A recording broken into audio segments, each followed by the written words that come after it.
ሰላም ሰላም ውድ የሰኒ ዘሚካኤል ዩቲዩብ ቤተሰቦች እንዴት አላችሁ? እግዚአብሔር ይመስገን እኔ ሰላም ነኝ። ወደ ፕሮግራሙ። ታላላቅ አድባራትና ገዳማት የኢትዮጵያ ታሪካዊና መንፈሳዊ ምሰሶዎች፣ ወደ እነርሱ የሚደረገው ጉዞ ሁሌም ፈታኝ ነው። አንዳንዴ ገደል ለገደል፣ ሌላ ጊዜ ደግሞ ቁልቁለት በቁልቁለት ነው። ታዲያ የእምነት አባቶቻችን ለምን ይህንን ሁሉ ልፋትና መከራ ተቀበሉ? ለምን ቤተክርስቲያንን ከተራራ ጫፍ ላይ መስራትን መረጡ? ዛሬም ድረስ በሀገራችን አብዛኞቹ ታላላቅ ቤተክርስቲያኖች ከተራራ ላይ ነው የሚገነቡት።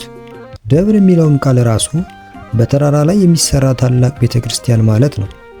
ይህ ስነ ህንፃ ምርጫ ብቻ አይደለም። ከጥልቅ መጽሐፍ ቅዱሳዊ ምስጢር፣ ከትንቢታዊ ፍጻሜና ከሌሎች ምሳሌያዊ ትርጉም ጋር የተያያዘ ጥንታዊ ስነ ስርዓት ነው። አሁን በምናደርገው ጉዞ ቤተክርስቲያን ከተራራ ላይ መገንባቷ ምን እንደሚጠበቅና ማንን እንደሚወክል ለዛሬው አራት ጥልቅ ምክንያቶችን እንፈትሻለን።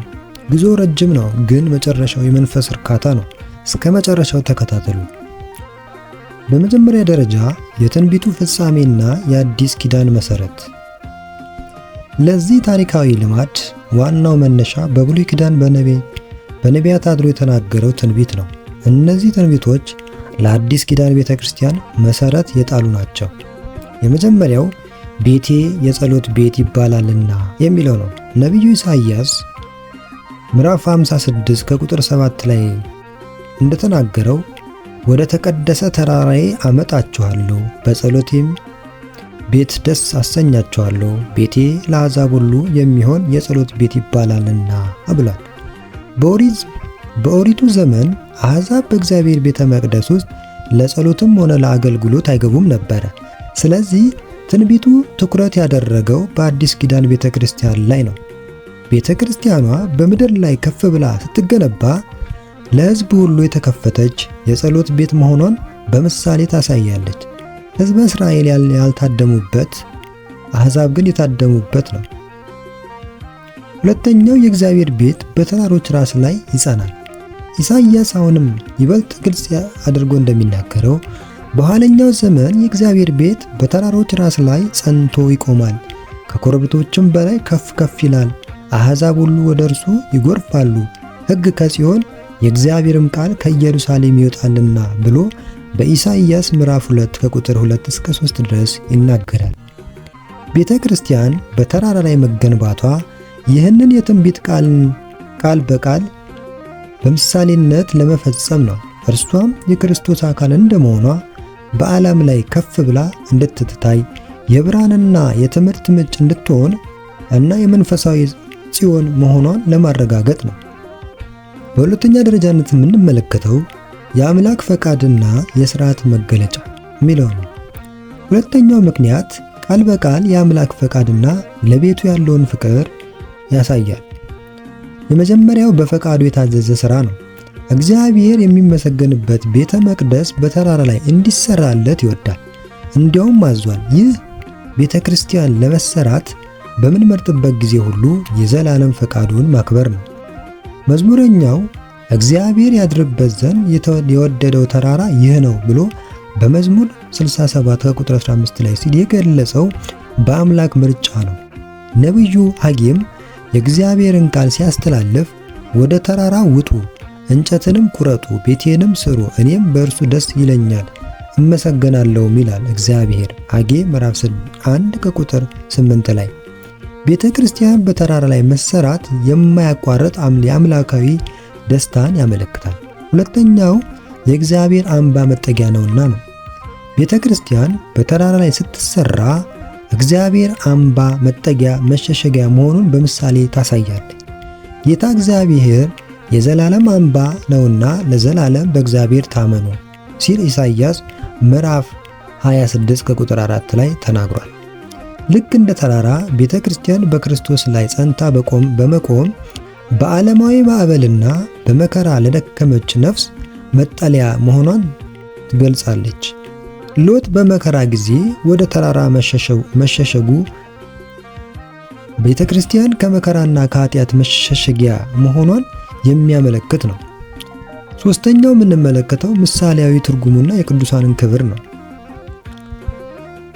ከተራራው ጀርባ ታላቅ መንፈሳዊ ሕይወት ምስጢሮችም ተቀምጠዋል። ተራራ የቤተ ክርስቲያን ታላላቅ አካላት ይወክላል። አንደኛው እመቤታችንን ደብረ ነባቢት ይላታል። ሊቁ ቅዱስ ኤፍሬም እመቤታችንን ደብረ ነባቢት ተናጋሪ ተራራ ሲል ያመሰግናታል። ደብር የተባለችው ያለ ዘርአ ብእሲ አምላክን የወለደችው እርሷ ናትና። ቅዱስ ኤፍሬም እመቤታችንን ባመሰገነበት ውዳሴ ማርያም ውእት ወኬ ዘወረደ ሀቤኪ ኦ ደብረ ነባቢት በትሕትና የምትናገሪ ተራራ ሆይ ወደ አንቺ የወረደው እርሱ ነዋ። ተፈሲ ኦ ገነት ነባቢት ማይደሩ ለክርስቶስ የክርስቶስ እናቱ ነባቢት ገነት ደስ ይበልሽ ማለት ደብር አላት። በደብረ ሲና ሙሴና ጌታ በገነት አዳምና ጌታ ተነጋግረውባታል እንጂ እርሷ አልተናገረችም። እመቤታችን ግን ከጌታ ጋር እየተነጋገረች ለጻድቃን እሴት ለኃጥአን ስርየት ይቅርታ ታሰጣለችና ከዚያ ሲለይ ደብረ ነባቢት አላት። እንዲሁም ዘውቱ እብን ዘርእ ዳንኤል ነቢይ ዘተበትከ እምደብረ ነዋ ዘንበለ እጅ ሳይፈነቅለው ከረጅም ተራራ የወረደ ዳንኤል ያየው ድንጋይ ጌታችን መድኃኒታችን ኢየሱስ ክርስቶስ ነው። ደብር የተባለች ያለ ዘርአ ብእሲ እርሱን የወለደች እመቤታችን ናት። እንዲሁም ትንቢተ ዕንባቆም ምዕራፍ 3 ከቁጥር 3 ላይ ያለው እግዚአብሔር እምተይማን ይመጽእ ወቅዱስኒ እምደብረ ፋራን ያለው ንባብ ሲተረጎም እንዲህ ይላል። ቴማን በአብ ቀኝ ስልጣን ይተረጎማል። ከቴማን ወጣ የተባለውም ወልድ ነው። ደብረ ፋራን አካላዊ ቃል በወለደች በድንግል ማርያም ይተረጎማል። ቅዱሱም ክርስቶስ ነው። ከደብረ ፋራን መጣ ያለውም ከድንግል ማርያም መወለዱን ያጠይቃል። ከአንቺ የሚወለደውም ቅዱስ ነው ይላልና መጽሐፈ ፀሐይ ገጽ 47 እንዲሁም የሉቃስ ወንጌል ምዕራፍ 1 ከቁጥር 35 ላይ። ቤተ ክርስቲያን በተራራ ላይ ስትሰራ የእመቤታችንን ንጽሕና የክብሯን ከፍታ እና ለእርሷ የተሰጣትን ከፍ ያለ ስልጣን በምሳሌ ታሳያለች። ሁለተኛው ቅዱሳን አበው አድባራት ናቸውና ቅዱሳን አበው ተራሮች ተብለዋል። መሰረታቲሃ ውስተ አድባር ቅዱሳኑ ያበደሮን እግዚአብሔር ለአናቅጸ ጽዮን እንኩሉ ተአይኒሁ ለያዕቆብ ነኪር ነገሩ በእንቲአኪ ሀገረ እግዚአብሔር። መሰረቶቿ በተቀደሱ ተራሮች ናቸው። ከያዕቆብ ድንኳኖች ይልቅ እግዚአብሔር የጽዮንን ደጆች ይወዳቸዋል። የእግዚአብሔር ከተማ ሆይ ስለ አንቺ የተነገረው ነገር ድንቅ ነው ማለት ነው። የእመቤታችን መገኘቷ ስርወ ልደቷ ከቤተ ክህነት ከቤተ መንግስት ነው። እግዚአብሔር ከሌሎች ደናግል ይልቅ የእመቤታችንን ሕዋሳት ለተዋህዶ ይወደዋል። ሀገረ እግዚአብሔር እመቤታችን ስለ አንቺ የተደረገ ነገር ድንቅ ነው ማለት ያለ ዘር ያለ ርኳቤ መጽነሷን መውለዷን መናገር ነው።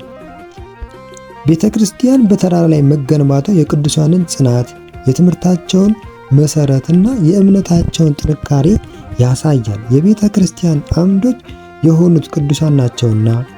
ሌላው ሆኖ መጽሐፍ ቅዱስ ስለ ተራራ ሲናገር ሁለት ገጽታ እንዳለው ማስተዋል ያስፈልጋል። ልክ ጌታችን በክርስቶስ በአንበሳ እንደተመሰለ ሁሉ ዲያብሎስም እንደሚያግሳ አንበሳ አንደኛ ጴጥሮስ ምዕራፍ 5 ቁጥር 8 ላይ ተብሎ ተመስሏል። ስለዚህ ተራራ ሁሉ የእግዚአብሔርና የወዳጆቹ ማደሪያ አይደለም። አንደኛው የዲያብሎስ ምሳሌ ነው። ዲያብሎስ በተራራ ተመስሏል። ታላቅ ተራራ ሆይ አንተ ምንድነህ ብሎ ዘካርያስ ምዕራፍ 4 ቁጥር 7 ላይ። በተጨማሪም በመጽሐፍ ቅዱስ ውስጥ አሕዛብ በእግዚአብሔር ዘንድ የተጠሉና ጣዖት አምልኮ የሚፈጽሙባቸው ተራራዎችና ኮረብቶች ተጠቅሰዋል። በኮረብቶቻቸውም አስቆጡት፣ በተቀረጹ ምስሎቻቸውም አስቀኑት ይላል መዝሙር 78 ከቁጥር 58 ላይ። ልዩነቱን ስንመለከት የቤተ ክርስቲያን ተራራ ግን የተቀደሰ ነው። እግዚአብሔር የተገለጠባቸው እንደ ደብረ ሲና፣ ደብረ ጽዮን፣ ደብረ ታቦር የመሳሰሉት ቅዱሳን አድባራት ምሳሌነትን ይከተላሉ። በቤተ ክርስቲያን የተመረጠው ተራራ ከእግዚአብሔር የተሰጠውን ክብር፣ ኃይል እና የጸሎት ቦታ መሆኑን ያመለክታል። እንግዲያው በሚቀጥለው ጊዜ ወደ ታላቅ ደብረ ወይም ገዳም ስትሄዱ ቤተ ክርስቲያን ከተራራ ላይ የምትሰራው ዝም ብሎ ውበቱን ፍለጋ ወይም አርኪኦሎጂካሊ ፍላጎት አይደለም። ቤተ ክርስቲያን በተራራ ላይ መገንባቷ ትንቢታዊ ቃል ለመፈጸም የአምላክን ዘላለማዊ ጽናት ለማሳየት የመንፈሳዊ መሸሸጊያ መሆኗን ለመግለጽ እንዲሁም የእመቤታችን የቅዱሳንና ክብርና ጽናት ለመወከል ነው። ይህ ነው የኢትዮጵያ አድባራት የቆመበት መሰረታዊ መንፈሳዊ መሰረት ማለት ነው። የሰኒ ዘሚካኤል ዩቲዩብ ቤተሰቦች በሌላ ፕሮግራም እስከምንገናኝ ድረስ ሰላም ቆዩልኝ።